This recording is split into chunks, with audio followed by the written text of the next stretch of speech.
하나님 말씀 신약 성경 189쪽입니다. 사도행전 2장 37절 말씀입니다. 그들이 이 말을 듣고 마음에 찔려 베드로와 다른 사도들에게 물어 이르되 형제들아 우리가 어찌할꼬 하거늘 베드로가 이르되 너희가 회개하여 각각 예수 그리스도의 이름으로 세례를 받고 죄의 사함을 받으라.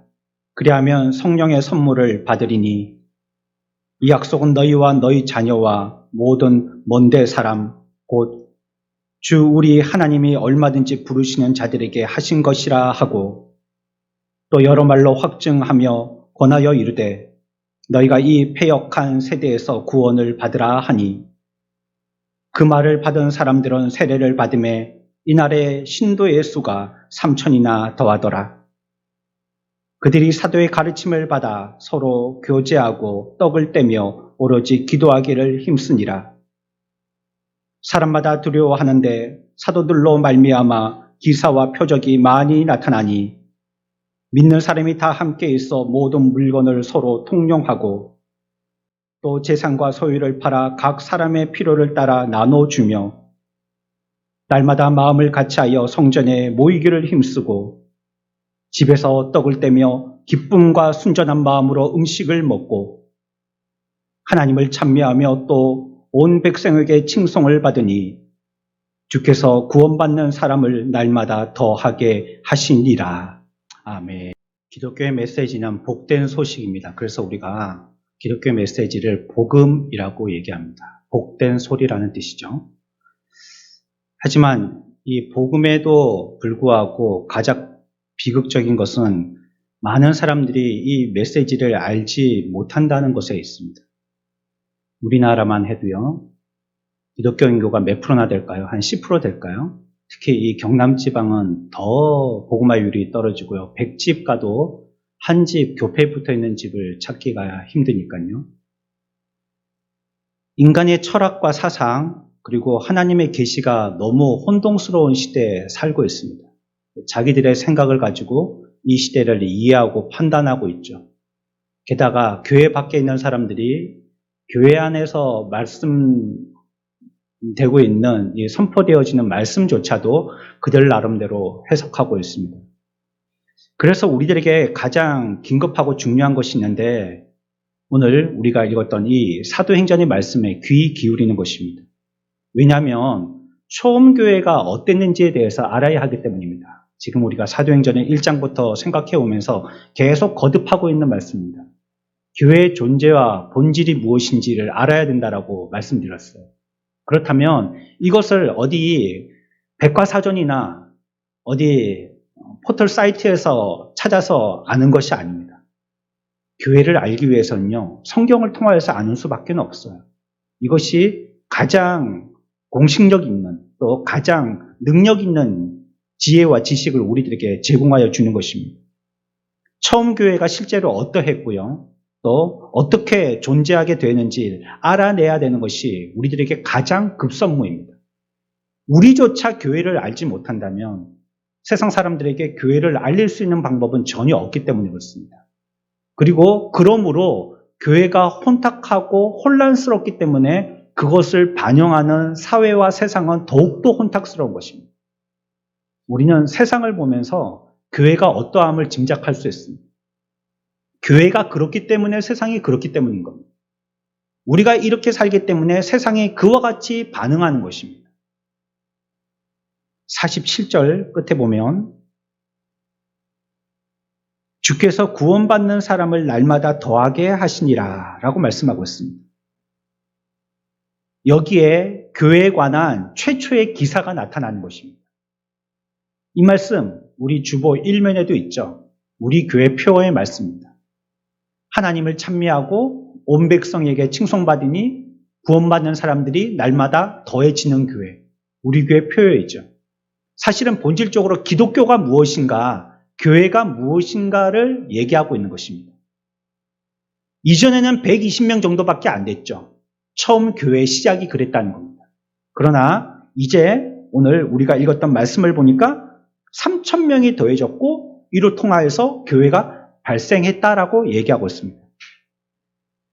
그렇다면 그리스도인이라는 것이 무엇을 의미하는 것이고 교회라는 것은 과연 무엇을 뜻하는 것인지 우리가 오늘 읽었던 말씀에서 다시 한번 확인하고 또 굳게 우리의 지식으로 삼아야 될 것입니다. 여기에 대한 사도행전의 대답은요, 세상이 우리들에게 말해주는 대중적인 견해하고는 너무나 다른 것입니다. 우리가 상식적으로 알고 있는 교회와 성경이 우리들에게 얘기하고 있는 교회는 너무 차이가 크다는 것이에요. 이제 세상 밖의 사람들이 교회를 어떻게 생각하는지를 말할 텐데 이것이 혹 여러분들과 저 가운데 있는 생각의 표현들이라면 이 시간에 말씀 들으면서 이것이 아니구나를 깨닫고 수정되기를 바랍니다. 어떤 사람들은요, 기독교를 전적으로 지식의 영역이라고 생각하는 거예요. 예수 믿는 것은 무엇이냐, 기독교는 무엇이냐, 그리스도인은 무엇이냐, 지식의 영역에 속한다라고 얘기하는 것입니다. 삶에 대해서 진지하게 임하는 태도를 얘기하는 것이죠. 그래서 교회 가면 교회에서 가르치는 가르침을 순종해서 잘 배우고 그리고 기독교에서 얘기하는 신앙에 대한 것들을 잘 읽고 상당 부분 그것을 자기의 지식으로 잘 수용하는 것입니다. 하지만 여기서는 모든 것들이 다 이론적인 것뿐입니다. 우리가 그래서 예수 믿는 것을 그리스도인이 되었다는 것을 그냥 듣고 지식적으로 아는 것을 예수 믿는 것으로 오해하면 안 된다는 거예요. 이거는 교회 밖의 사람들이 교회를 얘기하는 거라고 말씀드린 거예요. 그러나 우리 가운데서도 이런 오해에 빠질 수 있다는 거예요. 많이 아는 것, 종교적인 단어를 많이 쓰는 것, 또 이걸 갖다가 멋지게 표현해내는 것, 이것을 기독교라고 오해할 수 있다는 거예요. 정반대의 사람들도 있습니다. 이들은 기독교의 정점을 감정에 둡니다.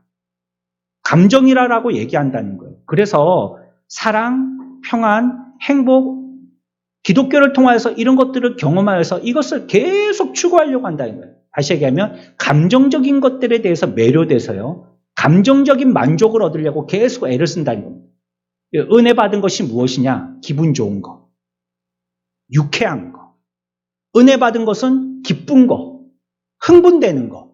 이것을 은혜 받은 것이라고 얘기하고 그렇지 아니하면 반대로 첫 번째에서 얘기했던 지식적인 부분을 얘기한다면 그건 은혜라고 쳐주지를 않는 거예요.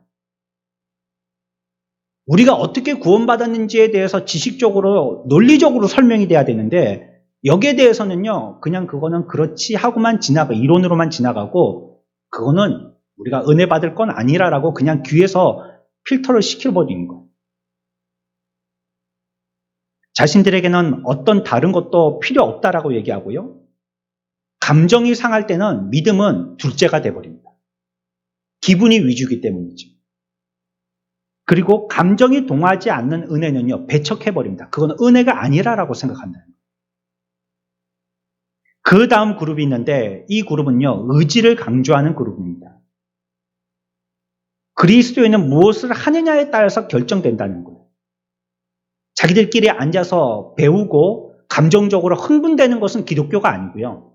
그걸 갖다가 어떻게든 표현해내야지만 그게 기독교라는 거예요. 의지적으로 행동해야지만 그게 기독교라는 거예요.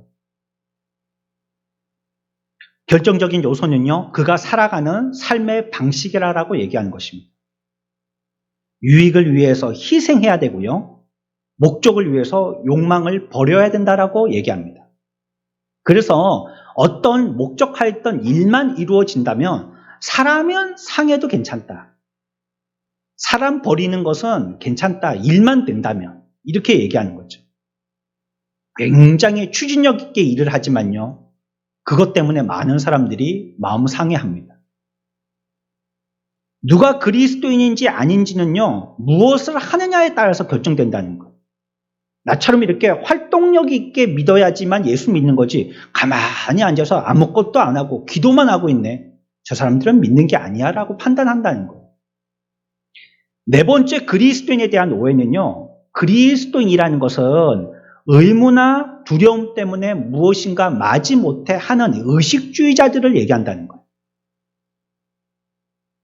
그냥 형식적으로 와서 앉은 겁니다. 다시 한번 강조하지만 예수 믿는 것과 교회에 오는 것과는 전혀 다른 것입니다. 교회 와서도요, 예수 얼마든지 안 믿고 돌아갈 수 있어요. 예배 와서 의자만 대피고 갔는데요, 하나님의 말씀은 한마디도 못 듣고 가는 수가 있습니다. 차이가 있는 거예요.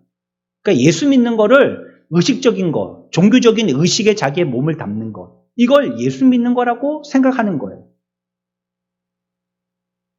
비그리스도인들이 자유롭게 행동하는 걸 보면 그걸 부러워하죠. 근데 나는 이걸 예배드리는 거요, 마지못해 억지 춘향으로 하는 거예요. 왜냐하면 안 하면 두렵기 때문이죠. 뭔가 큰 일이 벌어질까 싶어갖고. 그래서 기쁨 없이 하는 거예요. 이처럼 기독교를 부정적인 것, 금지하며 제한하는 것, 두려워서 하지 않는 어떤 것처럼 세상 사람들은 본다는 거예요. 그것이 기독교에 대한 왜곡적인 세상 사람들의 시각입니다. 혹시 이것이 우리를 얘기하는 것이라면 빨리 수정해야 됩니다. 내가 기독교를 그런 식으로 이해하고 있었다면 그건 기독교가 아닙니다. 이러한 기독교는요, 기쁨을 꾸짖고요, 고된 날들을 살게 우리들을 띠밉니다. 기쁘게 사는 건 기독교 아니라니. 좀 슬프고 고통이 있고 눈물이 좀 찔끔찔끔 흐르고 겁나고 사색이 돼 있고 긴장돼 있고 경직돼 있고 그래야지 그게 기독교라는 거예요. 이러한 기독교 간의 대부분은 어디에서 발생되어지냐면 부모로부터 발생되는 경우가 많습니다. 부모가 그렇게 믿으면 자녀들도 거의 그렇게 믿습니다. 가만히 아이들의 뒷모습을 보면요, 부모의 걸음하고 거의 일치합니다. 거의 일치해요. 걸으면서 어깨로 움직이는 부모는요, 아이를 봐도 걸으면서 어깨로 움직입니다. 걸으면서 고개를 갸우뚱거리는 그 부모는요, 아이들도 그렇게 걷습니다. 걸으면서 막 팔자로 걸으면요, 아이들도 그렇게 걷습니다. 가만히 있지를 못하면요, 아이들도 그래요. 이 아이들이 어릴 때는 이런 신앙의 교육을 받다가요, 나중에 청소년이 되면서요, 이래라 저래라 하는 소리를 듣기 싫어하는 거예요. 반항하고 나름대로 마이 웨이를 외치죠. 그리고 앞에서 말씀드린 이 네 가지 경우 중에 하나를 기독교라고 생각하고 그 주류의 하나를 붙들고 예수 믿기 시작한다는 거예요. 그리고 그들의 신앙은 그와 같이 고정됩니다. 그게 기독교라고 생각하기 때문이에요. 철로 역정에 짐을 지고 가는 사람이 있는데요, 한참 가다가 멈춰버립니다. 너무 짐이 무겁기도 하고요, 짐을 지고 가다 보니까 불행하기도 했기 때문이에요. 가던 길을 짐을 지고 가다가 멈춰버린 거예요. 여기에 문제는 무엇이냐면, 우리가 이것을 기독교로 알고 걸어가고 있다면 많은 사람들은 기독교에 대해서 등을 돌린다는 거예요. 우리가 바로 참 기독교를 믿고 있다면 세상 사람들이 기독교에 대해서 자동적으로 매력적으로 느끼게 되어 있습니다. 우리가 그들에게 밥을 안 사주고 친절하게 하지 않더라도 우리가 정당한 예수 그리스도의 사람들이 되어 있다면 세상 사람들은 우리를 자동적으로 주목하게 된다는 거예요. 어두우면 어떻게 되죠? 사람들이 어두운 가운데 있으면 어떻게 됩니까? 자동적으로 빛을 찾게 되는 겁니다. 신락 같은 빛이 있더라도 어두깜깜하면 그 빛을 찾아서 나가게 되는 겁니다. 그 빛이 크든지 작든지 그 빛을 찾아서 나가는 겁니다. 기독교가 빛의 역할만 한다면 세상 밖의 사람들은 교회를 주목하는 것이에요. 그렇지 못하기 때문에 기독교에 대해서 등을 돌리는 것이고요, 기독교에 관심을 갖지 못한 것입니다. 그래서 이 시대를 우리들은 세상을 향해서 손가락질하려 할 수가 없어요. 이 일의 모든 것의 책임은 저와 여러분들에게 있기 때문입니다. 다시 정리하자면 오늘날 기독교가 되지 못했기 때문에 기독교로서 영향을 발휘하지 못하고 세상 사람들이 기독교에 관심이 없다는 겁니다. 전도를 안 해서가 아니에요.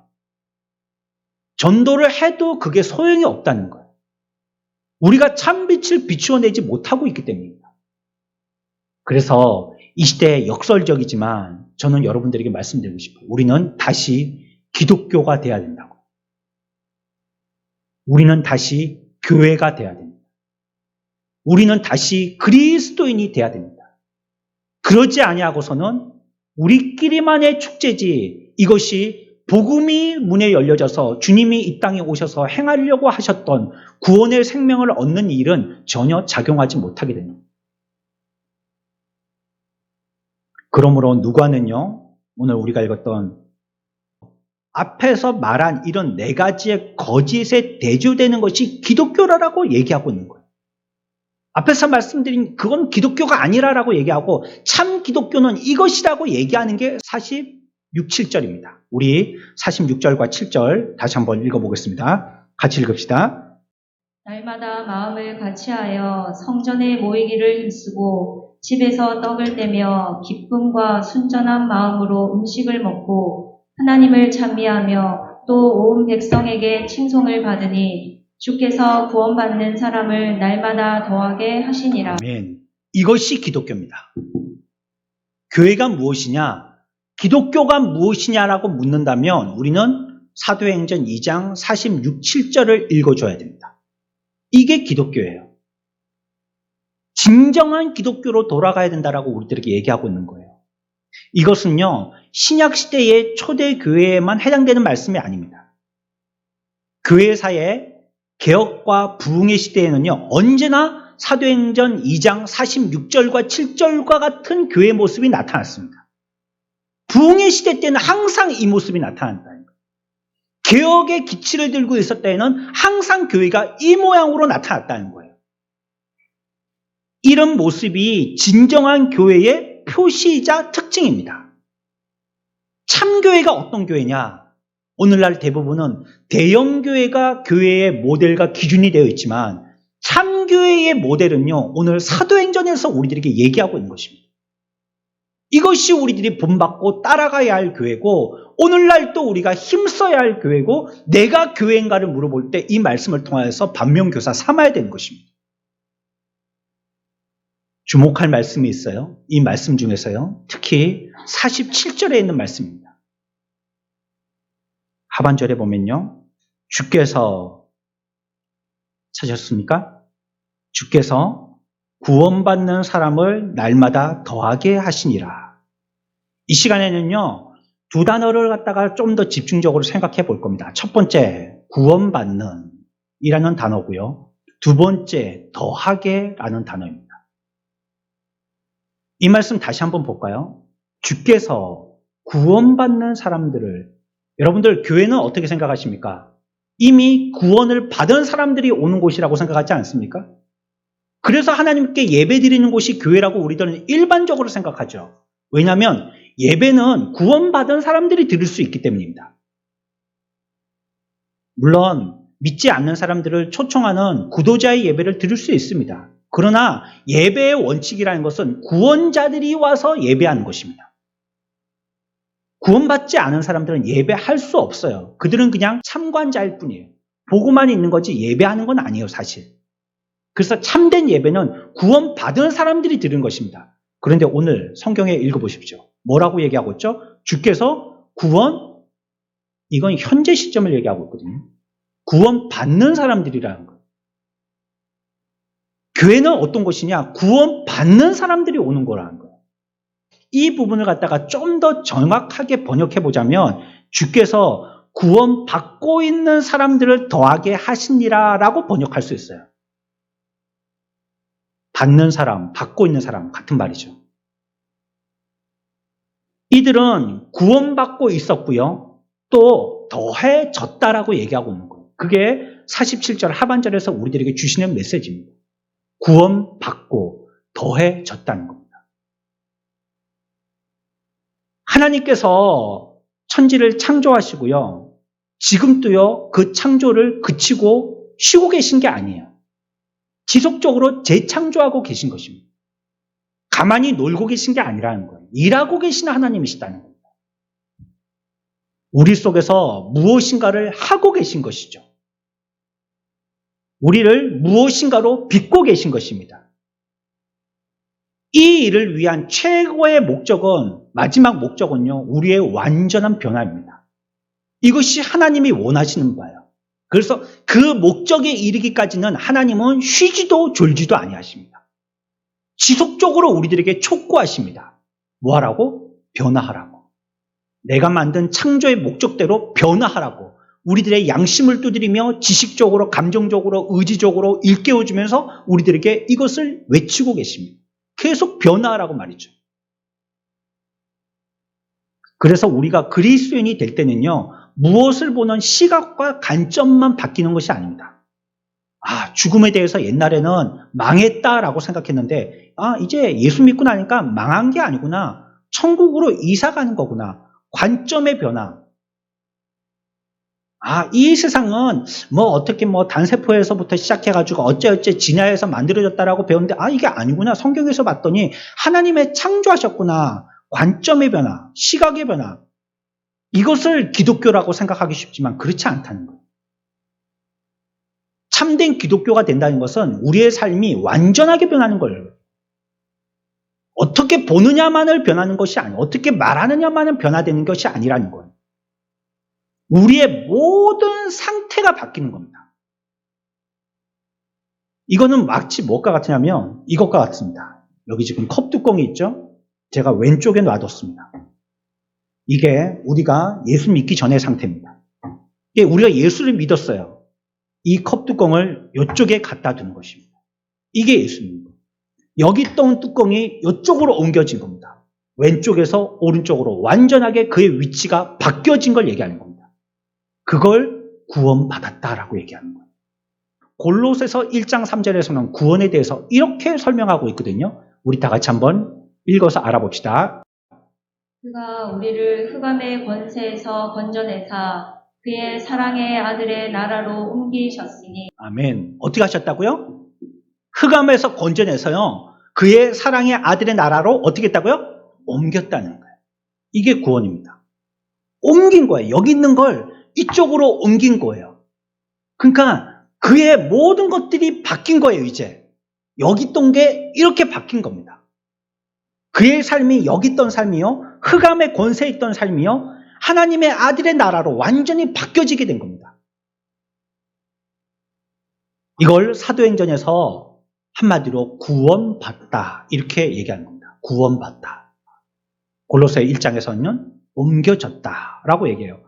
우리가 읽었던 말씀에서도 이 말씀이 거론되고 있거든요. 40절 볼까요? 같이 읽습니다.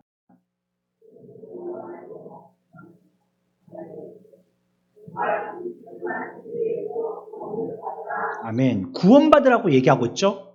구원이다. 구원받아라. 이것을 얘기하고 있어요. 그런데 47절에 볼까요? 같이 읽습니다. 시작. 하나님을 찬미하며 또 온 백성에게 칭송을 받으니 주께서 구원받는 사람을 날마다 더하게 하시니라. 아멘. 구원받는 사람을 날마다 더하게 하시니라. 우리가 구원받는다는 것은 이와 같이요. 어떤 곳에서 한 지점에서 다른 지점으로 옮겨지는 것, 바뀌어지는 것.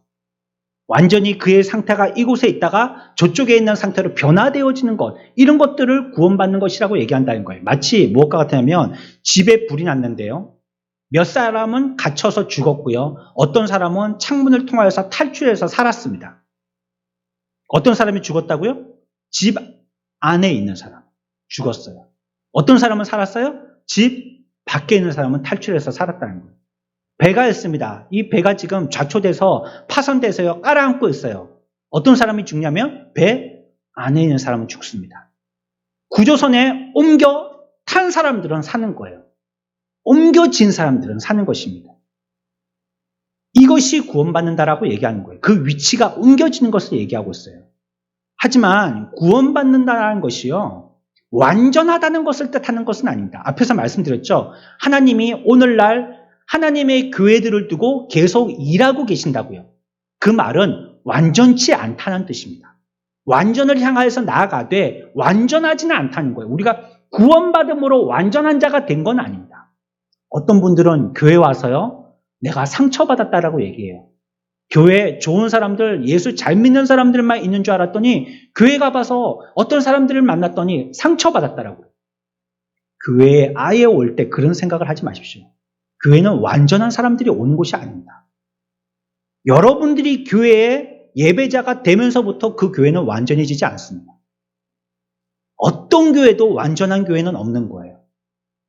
하나님도요, 우리를 구원시키셨다고 우리가 그 순간 완전해지는 것은 아니라는 거예요. 그래서 그리스도인은요, 이렇게 정의할 수 있어요. 구원받았고, 또한 구원받고 있고, 또한 구원받을 것이 그리스도입니다.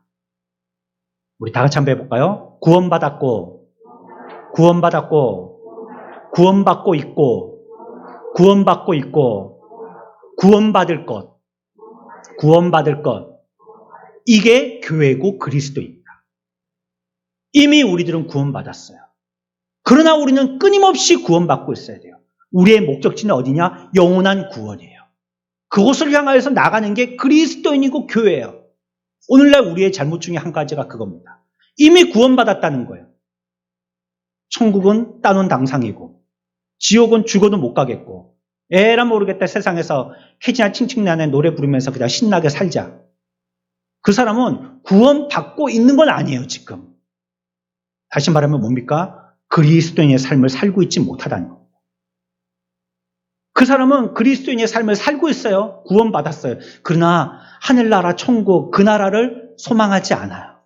그냥 이 땅에서 잘 믿고 잘 살고 그렇게 영화 누리면서 살다가 죽었으면 좋겠어요. 그게 그의 소원이에요. 그 사람은 교회는 아니에요. 왜? 영원한 구원받은 그 목적을 향해서 나가지 못했기 때문이죠. 이 교회라는 것은 그리스도인이라는 것은 구원받았고 구원받고 있고 구원받을 것을 향하여서 믿는 것입니다. 그게 교회예요. 오늘날 우리들에게 얘기하고 있는 구원받는이라는 뜻이 47절에 그 말씀이라는 거예요. 구원받았다라고 다 교회된 것이 아니라는 거예요. 한번 예수 믿고 구원자가 됐다라고 다 끝난 것이 아니라는 거예요. 그럴 것 같으면 저와 여러분들 교회 뭐 하려고 합니까? 구원받았는데. 그냥 여러분들이 마음껏 행복하게 살면 되실 거 아니에요. 어디에 가서 그냥 뭐 연설이나 듣고 말이죠. 어디 가서 뭐 좋은 말, 뭐 강의나 듣고 그러면서 자기 이렇게 마음 수련하면서 그러면 살면 될 거 아니에요. 그러나 그게 끝이 아니라고 성경은 얘기하고 있는 거예요. 구원받는 사람들이 있어야 된다는 거예요. 우리 모두는 불타는 세상에 살고 있어요. 영원한 멸망의 위험에 처해 있는 것입니다. 그리고 모두 다 길을 잃었습니다. 우리는 나면서부터 그리고 우리의 행동 때문에 우리들은 여전히 피고석에 앉아 있는 겁니다. 하나님의 법은 검사와 같습니다. 우리의 죄를 정확하게 지적해냅니다. 우리 모두는 죄인이고요. 죄에 대한 판결은 바로 데살로니가후서 1장 9절에서 이렇게 얘기하고 있습니다. 같이 봅시다. 이런 자들은 주의 얼굴과 그의 힘의 영광을 떠나 영원한 멸망의 형벌을 받으리로다. 아멘. 이런 자들은 영원한 어떻게 된다고요? 멸망의 형벌을 받는다는 거예요. 죄로 말미암아 하나님 앞에 피의자가 된 자들은요, 모두 다 하나님의 멸망 앞에 있게 되어진다라고 성경은 얘기하고 있는 거예요. 하지만 우리가 이와 같이 완전하게 죄인이 되었지만 주 예수를 믿는 그 순간에요, 우리의 신분과 지위가 달라진다라고 얘기하고 있는 거예요. 어떻게 해요? 옮겨졌다는 거예요. 여기다가 이쪽으로 옮겨졌다는 거예요. 우리가 믿는 순간 여기다가 저쪽으로 옮겨지는 거예요. 그래서 우리의 신분과 우리의 지위가 여기서 완전히 다른 이쪽에서의 모습으로 바뀌어지게 된다는 거예요. 이것이 구원을 바라보는 첫 번째 방식입니다. 로마서 8장 1절에서는요, 이렇게 얘기하고 있습니다. 같이 봅시다. 그러므로 이제 그리스도 예수 안에 있는 자에게는 결코 정죄함이 뭐가 없다고요? 이제 정죄함이 없어요, 이제. 신분도 바뀌었고, 지위도 바뀌었거든요. 이제 검사 앞에 앉아있는 죄인의 모습이 아니거든요. 그러니 우리들은 더 이상 검사 앞에서 벌벌 떨 필요가 없는 거예요. 신분도 바뀌었고 지위도 바뀌었어요. 그래서 우리들에게는 더 이상 죄를 정하지 않는다는 거예요. 죄를 지적해서 그 죄에 대한 죄책을 묻지 않는다는 것이에요. 우리는 해방되었거든요.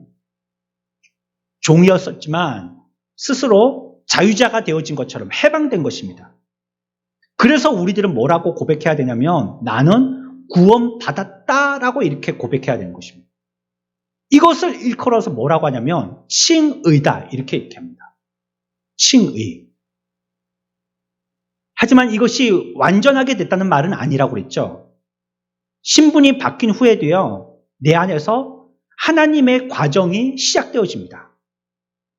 나는 구원받아야 한다라는 삶을 살게 하신다는 거예요. 이미 칭의로 구원받은 자라 할지라도 하나님은 내 속에서 나는 받아야 해라고 자꾸 양심으로 우리들을 촉구한다는 거예요. 어디에서요? 나의 악한 본성에서 구원받아야 해 얘기한다는 거예요. 또 내 속에 있는 악한 성향에서 너는 여기서 구원받아야 해 계속 얘기한다는 거예요. 또 어디에서요? 우리 가운데 있는 죄의 흔적의 찌꺼기에서 너는 빨리 탈출하고 구원받아야 해라고 우리들에게 얘기하고 있는 거예요. 그러므로 우리들은 지금 또 구원받고 있는 중입니다. 이것을 성경에서는 뭐라고 얘기하냐면 이것을 신학적인 용어에서는요, 성화라고 얘기하는 겁니다. 구원받은 것은 뭐라고 얘기한다고요? 칭의. 구원받고 있는 것은 뭐라고 얘기한다고요? 성화라고 얘기합니다. 우리는 이 땅에서 그래서 지금 성화를 이루어가고 있는 겁니다. 바꾸어가고 있는 겁니다. 변화시켜가고 있는 것입니다. 그러므로 우리는 지금 구원받는 중이라는 거예요. 이제 완전한 구원받을 날이 올 것이에요. 이 마지막을 영화라고 얘기합니다. 그런데 이 마지막 날은요, 이 세상에서 보지는 못합니다. 이 땅에서 이루어지는 것은 아니에요. 정죄와 죄의 책임에서 뿐만이 아니라 죄의 권세와 오염으로부터 완전한 해방을 이루는 것을 얘기합니다. 그런데 이 땅에서는 그것이 되질 않아요.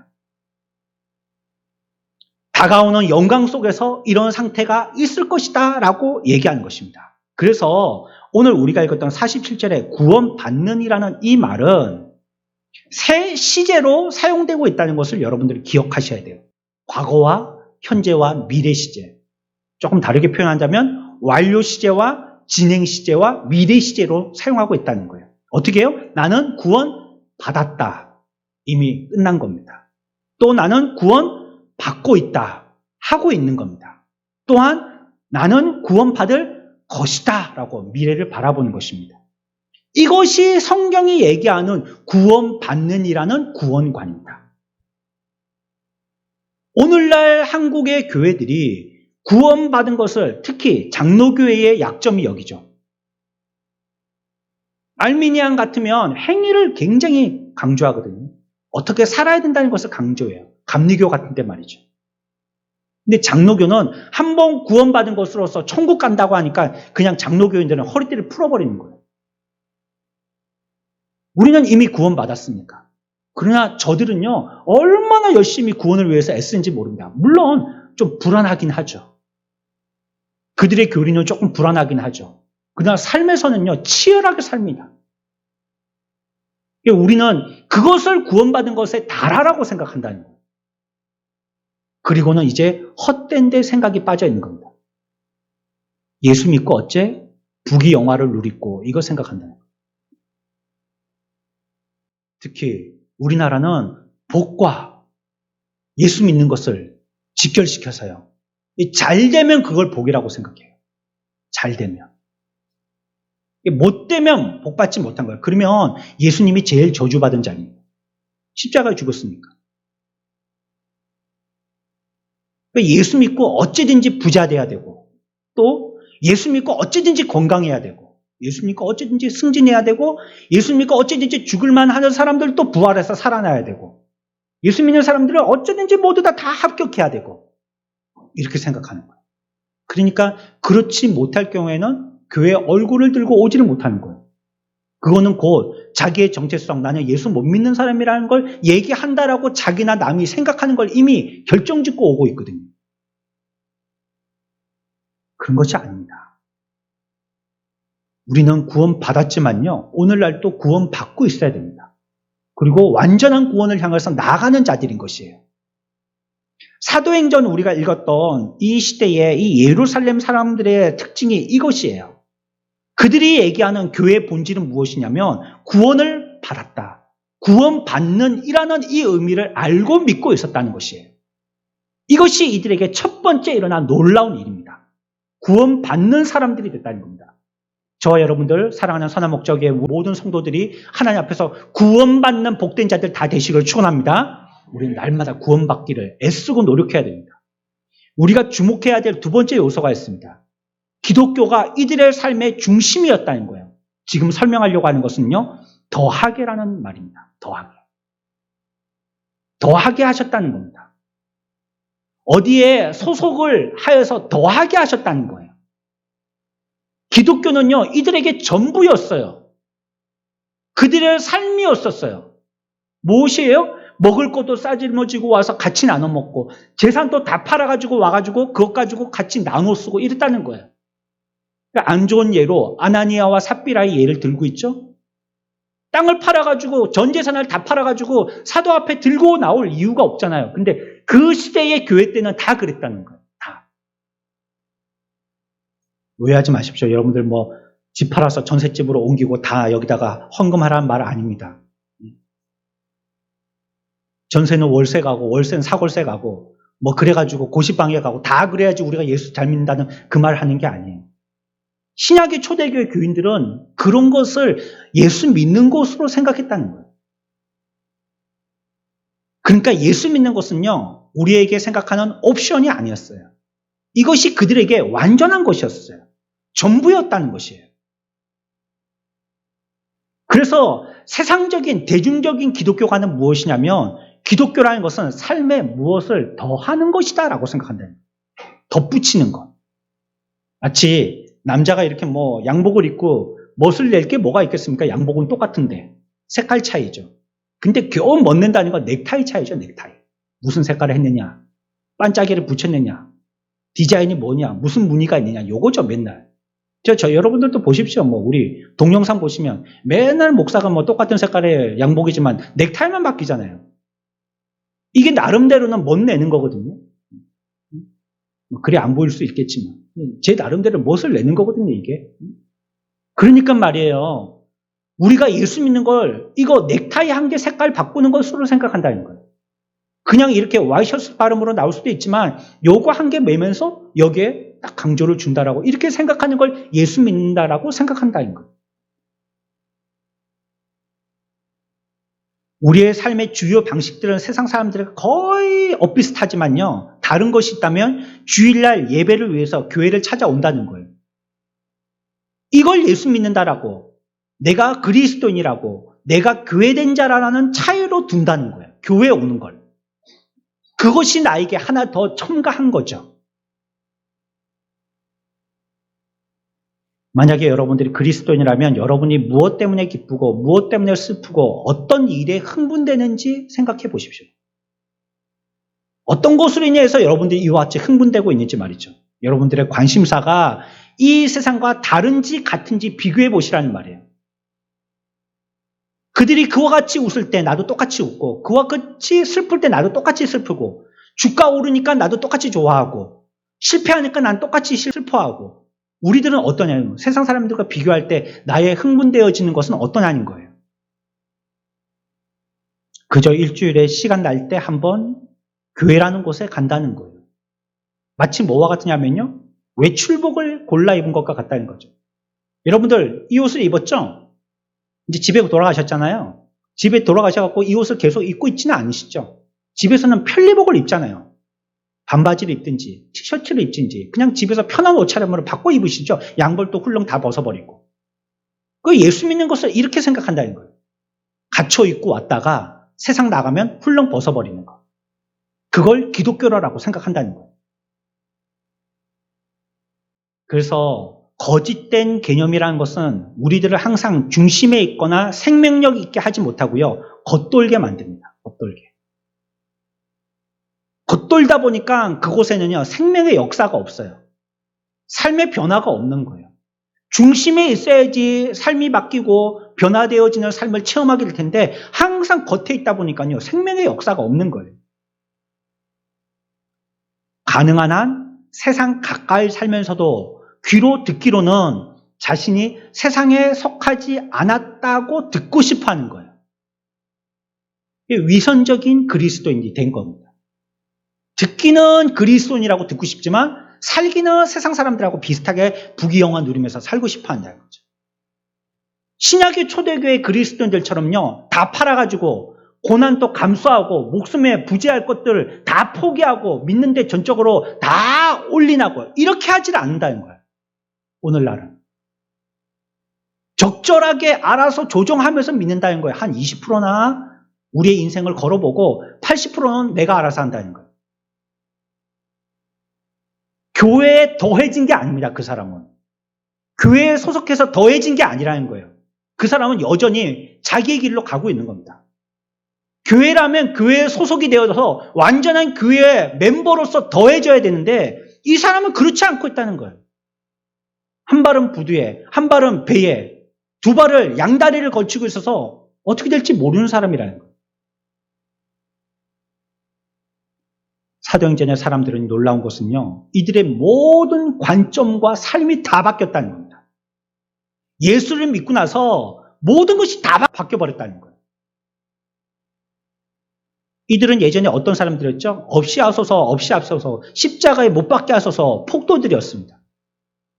하지만 이들은 이제 주님의 제자들이 되었습니다. 외적인 변화가 아니고요, 내적인 변화가 일어났다는 거예요. 이들은 자신들이 욕하던 그 사람들과 함께하기 위해서요, 어떤 위험도 감수할 준비가 되어 있는 사람들이에요. 자기들이 예수 믿어서 가족들이 괴로움을 당할 수 있습니다. 줄초상을 시켜버렸으니까 그때는 예수 믿으면 그냥 영가제로 전부 다 한몫에 죽여버렸으니까. 소중한 모든 사람들로부터 배척당할 것을 알고도 있었어요.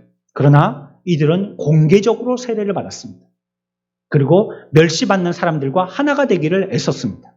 이것이 기독교입니다. 참으로 믿기 위하여서 그 무리 속에 완전히 더해지는 겁니다.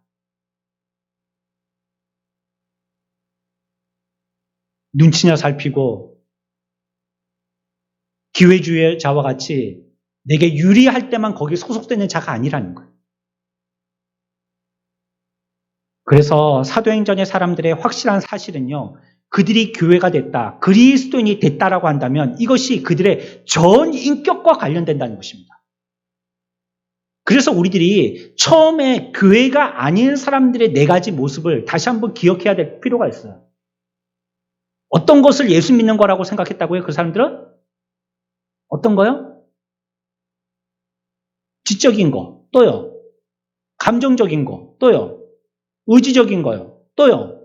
형식적인 거, 이런 거. 종교적인 거. 이걸 예수 믿는 거라고 생각했잖아요? 그런데 이들의 문제는요, 그것 하나를 예수 믿는 거라고 생각한 게 문제예요.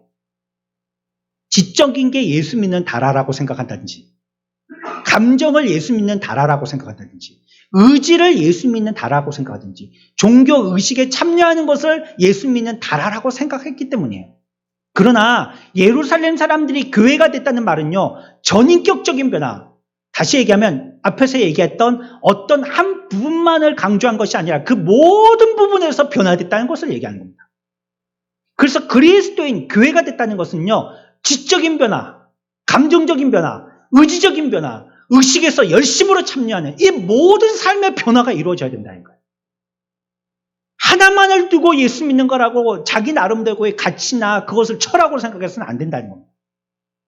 예수 믿는 것은 잘 알기만 하면 돼. 예수 믿는 것은 그냥 출석만 잘하면 돼. 감정적으로 동하기만 하면 돼. 의지적으로 살아가기만 하면 돼. 이 한 가지로 규결시어서는 안 된다는 거예요. 그 신약 초대교회 이와 같은 이 예루살렘 교인들의 특징은 무엇이냐면 이것을 모두 아우르는 전인격적인 변화의 삶을 살았다는 것이에요. 41절 보십시오. 같이 있습니다. 시작. 그들의 사람들은 세례를 받음에 이날의 신도의 수가 3,000이나 더하더라. 그 말을 받았다라고 했어요. 사도들의 가르침을 받았다는 겁니다. 지식적으로 배웠다는 것을 얘기하고 있어요. 지금 또 여러분들이 목사에게 배우고 있죠. 물론 하나님의 말씀을 대언하는 자입니다. 목사가 아이디어가 있고 머리가 좋고 훌륭하게 쓰임받을 만한 아주 위풍당당한 사람이라서가 아니라 하나님의 말씀을 전하는 자이기 때문에 권위가 있는 것이죠. 하나님의 말씀의 권위 때문에 그렇습니다. 사도들의 권위를 받았다는 것입니다. 난 저거 몰라도 돼. 내가 지금까지 믿은 게 어떤데. 그러나 이들은 받았다는 거예요. 지성을 무시하지 않았다는 걸 얘기하고 있습니다. 여러분들이 그리스도인이라면 한 가지 여러분들의 질문에 대해서 대답할 수 있습니다. 내가 왜 그리스도인인지 얘기할 수 있어야지 여러분들 그리스도인입니다. 안타깝지만 여러분들이 왜 그리스도인인지 대답할 수 없다면 그 사람은 그리스도인이 단연 아닙니다. 자기 스스로에게 질문하고 대답해 보십시오. 내가 왜 그리스도인인지. 이 대답에 머뭇거려진다면 아직 그리스도인이 못 됐습니다. 지식적인 것이 있어야 돼요. 공부 많이 해야 된다는 뜻은 아닙니다. 그러나 가르칠 때 배움을 받아야 되는 것입니다. 내가 알고 있는 것이 있다면 그것이 성경과 부딪히고 반하여진다면 성경의 말씀을 배워야 돼요. 받아들여야 돼요. 자기의 욕심이나 자기의 철학을 가지고 방어하지 말고 받아들여야 되는 거예요. 사도들의 가르침을 받은 거예요. 그렇기 때문에 이들이 교회가 된 것입니다. 그렇게 지식적인 것이 개입이 될 때 더 많은 것들을 우리들은 알 수 있게 되어지는 거예요. 그래서 매주 이 말씀을 들으십시오. 그리고 기회가 된다면 성경도 공부하십시오. 그러나 기독교란 것은 지성에만 작용되는 것은 아니라고 했죠. 먼지처럼요, 내 말은 지성인이나 학자, 그런 사람들을 교인이라고 단정 지을 수는 없는 겁니다. 감정도 관계되는 것입니다. 46절에 보면 집에서 떡을 떼며 기쁨과 순전한 마음으로 음식을 먹고 47절에서 하나님을 찬미하며 또 온 백성에게 칭송을 받으니 참된 행복을 누린다는 뜻입니다. 감정도 동하게 된다는 거예요. 기독교가 사람을 비참하고 슬프고 고독하게 만든다는 것은 마귀가 퍼뜨리는 가장 큰 거짓말입니다. 예수 잘 믿는 사람은 얼굴에 웃음기가 쏙 빠져야 돼. 권위 있는 목사는 웃으면 안 돼.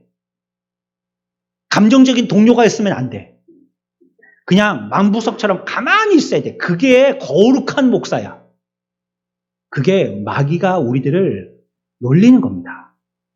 우리 지난 시간에 배웠죠? 다윗이 벗기가 들어올 때 어떻게 했는지. 하나님의 벗개가 들어올 때 다윗이 어찌 했는지 말이죠. 세상에는 행복이 없어요. 세상 사람들은 못 죽어서 산다라고 아우성입니다. 행복을 찾을 수 없어서요. 술을 마시고 마약에 손을 댑니다. 이 세상 사람들을 정말 행복하게 해줄 수 있는 것은 오직 예루살렘 사람들이 믿었던 진리 하나밖에 없는 것입니다. 그것이 저와 여러분들의 삶을 진정으로 행복하게 할 수 있는 것이에요. 우리가 기뻐하고 참 즐거워하고 참으로 노래하고 춤출 수 있는 것은 이 진리의 말씀밖에 없는 거예요. 세상밖에 없는 것입니다. 아예 그쪽에 눈 돌리지 마십시오. 아예 맛을 보려고 하지 마세요. 거기는 아예 없어요. 성령의 특징은요, 그래서요, 사랑과 기쁨과 행복입니다. 성령 충만한 사람은 어떤 사람입니까? 자꾸 나에게 와서 너 어떻게 해야 된다, 너 어떻게 해야 된다, 이상한 말만 하고 가는 사람이에요? 성령 충만한 사람은요, 그 삶 자체를 행복해 하는 사람이에요. 기뻐서 어쩔 줄 모르는 거예요. 왜 눈물 흘리냐? 맨날 낙담하고 좌절해서 못 죽어서 산다라고 아우성으로 눈물 흘리는 게 아니에요. 기뻐서 눈물을 흘리는 거예요. 나 같은 자도 구원하여 주시고 이 같은 상황 또 하나님께서 최소한으로 붙들어서 저 지옥의 나라까지 떨어지지 않도록 붙들어 주시니까 감사한 것이고 이와 같은 자를 만나게 해주신 것도 감사한 것이고 감사해서 눈물을 흘리는 것이에요. 이들은 박해와 죽음의 가능성에 직면했어도요, 기쁨에 노래했습니다. 이후의 모든 시대, 모든 지역에서 이것은요, 진정한 기독교인의 표시입니다. 그 사람이 기뻐하느냐, 감사하느냐는 거예요. 진정으로 그 감정이 동화해져서 믿음의 고백들을 하며 살고 있느냐는 거예요. 좋은 회사에서 많은 연봉을 받고 편안하게 사는 것이 아닙니다. 진정한 행복할 수 있는 길은요, 이 세상에서 분리되어서요, 다른 삶으로 옮겨져서 그 삶에 더해지는 겁니다. 그것이 진정한 행복입니다. 베드로전서 1장 6절입니다. 우리 다 같이 읽읍시다. 시작. 그러므로 너희가 이제 여러 가지 시험으로 말미암아 잠깐 근심하게 되지 않을 수 없으나 오히려 크게 기뻐하는도다. 네, 크게 기뻐하십시오. 크게 기뻐하십시오. 우리들에게 구원을 주신, 비록 우리들은 시험을 통하여서 잠시 금심할 수 있습니다. 그렇죠? 간이 철렁철렁할 만한 일들이 얼마나 많습니까? 안타까운 일들이 얼마나 많습니까? 그런 일들 제발 좀 없었으면 했던 그 일들이 나에게 닥쳐서 눈물 흘릴 일들이 얼마나 많습니까? 잠시 근심할 수 있지만 그러나 크게 기뻐하라라고 우리들에게 얘기하고 있어요. 기뻐하십시오. 또 즐거워하십시오. 여러분들은요, 지옥에서 벗어난 것입니다. 그런데 이것이요, 여러분들의 해서가 아니라는 거예요. 우리가 지난주에 배웠죠? 예수 믿는 것은 내가 무엇을 한 것이 아니고요, 우리에게 어떻게 되어지도록 하신 것이라는 거예요. 그게 예수 믿는 거예요. 우리가 구원받게 된 것은 여러분들의 노력으로 교회 와서 노래하고 찬송했기 때문에 구원받게 된 게 아니고요. 나도 모르는 새에 하나님이 나를 그와 같이 되게 해주셨기 때문에 내가 구원받게 된 겁니다. 저와 여러분들의 의지는 전혀 없어요. 어째 내가 잘나서 그렇게 된 게 아니에요. 그런데 내가 천혜하냐 만혜하냐 구원받은 자가 됐잖아요. 그 중에 하나님이 그냥 휘저어졌다가 한 사람의 내가 뽑히지 않았더라면 어떻게 되는 거예요? 절에서는 그래서 이상한 얘기들을 하잖아요. 49제를 지내야 된다. 49제, 7번의 주 동안, 7주 동안 한 주에 하나씩 죄를 갖다가 깨닫게 된다는 거예요.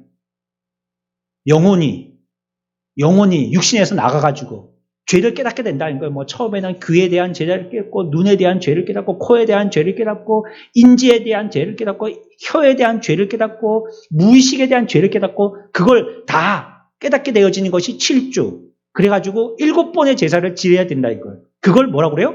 49제라고 한다. 그리고 스님들이 불공을 드리고 자녀들이 공덕을 쌓을 때, 그래서 극선에 간 자들은 극락에 가고 극악에 간 자들은 지옥에 간다는 거예요. 대부분의 사람들은 이 가운데 있다는 거예요. 그래가지고 환생한다는 거죠. 불교 교리지 않습니까, 그게? 우리가 알지 못하면 이런 삶을 살게 되는 거예요. 그게 어디에서 나왔을까요? 사상과 철학에서 나온 거예요, 사람들의. 그렇지 않겠나? 안 그렇겠나? 추측해서 나온 거잖아요. 여러분들은 그런 거 가지고 불안해할 필요 없어요. 우리는 진리의 성경에 분명한 말씀이 있기 때문입니다. 제가 그 말을 듣고요, 안심을 했습니다. 아이고, 만약에 누가 나한테 들려줘가지고 내가 그렇게 믿고 있더라면 나도 불안해했을 거예요. 근데 그게 하나님의 말씀에 나오거든요. 날 사랑하심, 어디에 나와 있어요? 성경에서 하나님이 말씀해 주신 거예요. 이거는 누가 뭐래 해도 나는 바꿀 수 없는 진리입니다. 이것만 붙들고 있으면 이 말씀은 절대 나에게 진리를 얘기하고 참을 얘기할 테니까요. 나는 이 말씀 붙들고 끝까지 죽으렵니다. 고백할 수 있는 자가 되는 겁니다. 감정도 개입되는 거예요. 그래서 예수 믿는 거는요, 나무 막대기가 되는 게 아니에요. 42절을요. 그들이 사도의 가르침을 받아 서로 교제하고 떡을 떼며 오로지 기도하기를 힘쓰니라. 감정과 함께요, 의지도 개입된다는 거예요. 예수 믿는다는 것은요. 한번 스쳐가는 경험이 아니에요. 우리가 전인격적으로 변화되어지는 것은요, 성령이 우리 가운데 역사하시는 것이에요. 악한 세상에서 분리되고요, 하나님 나라로 옮겨지는 것을 얘기합니다. 여러분들이 그리스도인입니까? 입으로 대답하지 마시고요, 속으로 대답해 보십시오. 여러분들 그리스도인입니까? 제가 지금 여러분들에게 묻고 있는 것은 돈이 많은지 묻고 있는 게 아닙니다. 여러분들 그리스도인입니까? 제가 지금 여러분들에게 묻고 있는 것은 많이 배웠는지 묻고 있는 게 아닙니다. 여러분들 그리스도인입니까? 제가 지금 여러분들에게 묻고 있는 건 여러분들이 친절한지를 묻는 게 아니에요. 여러분들 그리스도인입니까? 제가 지금 묻고 있는 건요, 여러분들이 신앙의 경력이 오래됐는지를 묻고 있는 게 아니에요. 여러분들이 그리스도인입니까? 지금 제가 묻고 있는 거는 여러분들이 직분이 무엇냐를 묻고 있는 게 아닙니다. 여러분들이 그리스도인이냐고 묻고 있는 것입니다. 사도행전의 2장에 나오는 사람들과 같이 저는 여러분들에게 질문하고 싶습니다. 우리는 과연 구원받는 사람들인지, 또 여기에 교회에 더해져 가고 있는 사람들인지 말이죠. 이들은 신앙을 위해서 죽을 준비가 되어 있었고 사실 그 가운데 실제로 신앙을 위해 죽었던 자들도 있었습니다. 이들에게 무슨 일이 일어나든 하나님과 함께 하는 삶을 변함없이 살았습니다. 여러분들도 흔들리지 마십시오. 세상이 어떻게 요동한다 할지라도 여러분들은 절대 흔들리지 마십시오. 교회를 취미생활 하듯이 하지 마십시오. 좋은 말씀 들으러 간다고 생각하지 마십시오. 그 말씀은 저와 여러분들을 죽고 살게도 할 수 있는 생명의 말씀입니다. 이들은 자신이 속한 세상을 떠나서 교회에 참여해서 더해졌습니다. 자신의 믿음을 실제로 나타내 보였습니다. 이들은 완전히 새로워졌어요. 새로운 진리의 다스림을 받고 이 진리의 중심의 삶을 살았습니다. 진리 따라서 이사하고, 진리 따라서 기뻐하고, 진리 따라서 슬퍼하고, 진리 따라서 돈 쓰고, 진리 따라서 결정했습니다. 저와 여러분들은 그리스도인입니까?